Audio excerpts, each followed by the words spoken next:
របៀបដែលយើងរៀបចំជីវិតឱកាស3ក្នុងការកែប្រែវាសនារបស់ខ្លួនឯងទី1យើងដាច់ខាតត្រូវតែសិក្សារៀនសូត្រត្រូវតែរៀនមួយជីវិតនេះមិនរៀនមិនអាចកែប្រែនៅជីវិតរបស់ខ្លួនឯងបានទេទី2ដៃគូជីវិតរើសមើលដៃគូណាដែលអាចរួមជាមួយនឹងយើងបានព្រមជាមួយនឹងចរិតរបស់យើងបាន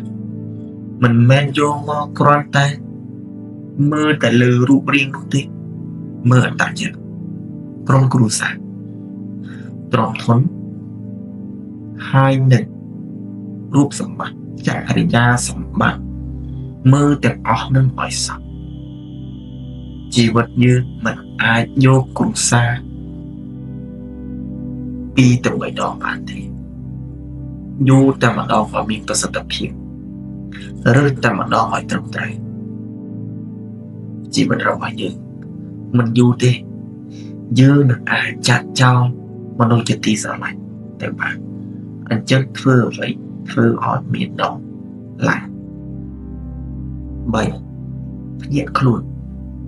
ជួយដាស់សតិខ្លួនឯងផង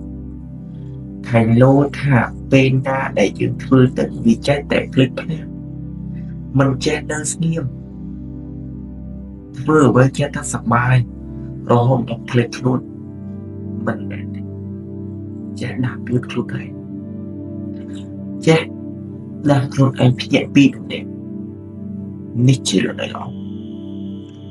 មនុស្ស4ដែលយើងត្រូវការនៅក្នុងជីវិតមនុស្សទី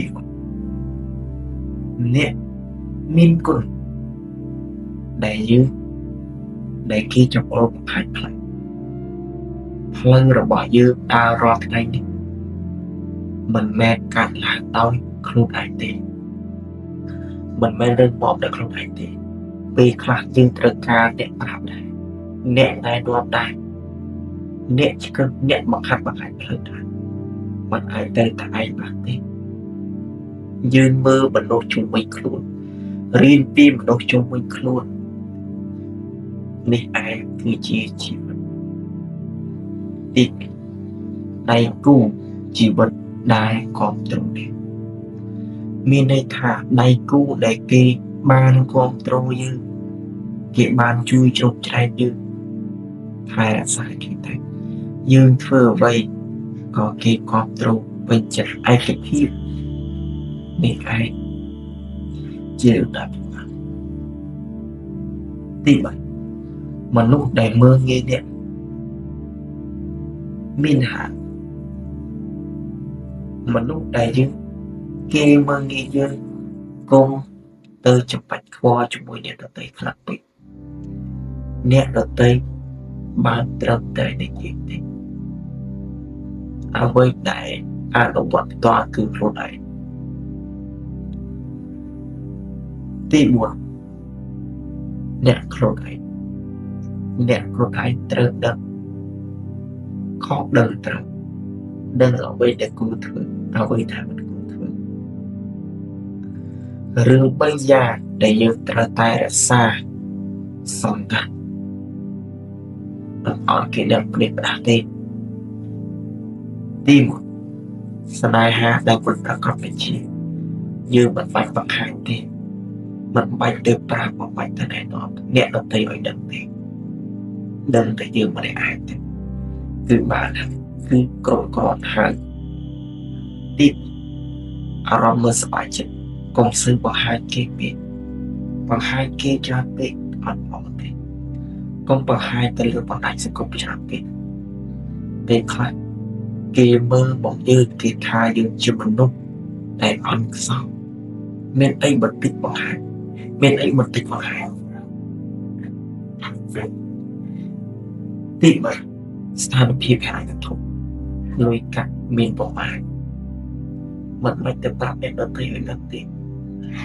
អត់ក្តីមានក្តីមិនបាច់ទៅរអ៊ូរទាំពេកទេរអ៊ូពេកគេថាយើងជាមនុស្សដែរតែចាមិននិយាយចេះស្ដាប់គ្នា រឿងបីដែរដែលយើងត្រូវតែធ្វើវារាល់ថ្ងៃទី1ហាត់ប្រាជ្ញយកនូវសុខភាពទី2រៀនសូត្រក្រេបយកនូវចំណេះដឹងទី3រក្សាលុយចិញ្ចឹមខ្លួននិងគ្រួសារនេះជារឿងដែលចាំបាច់សម្រាប់យើងគ្រប់គ្នាត្រូវតែធ្វើហើយនឹងត្រូវតែអនុ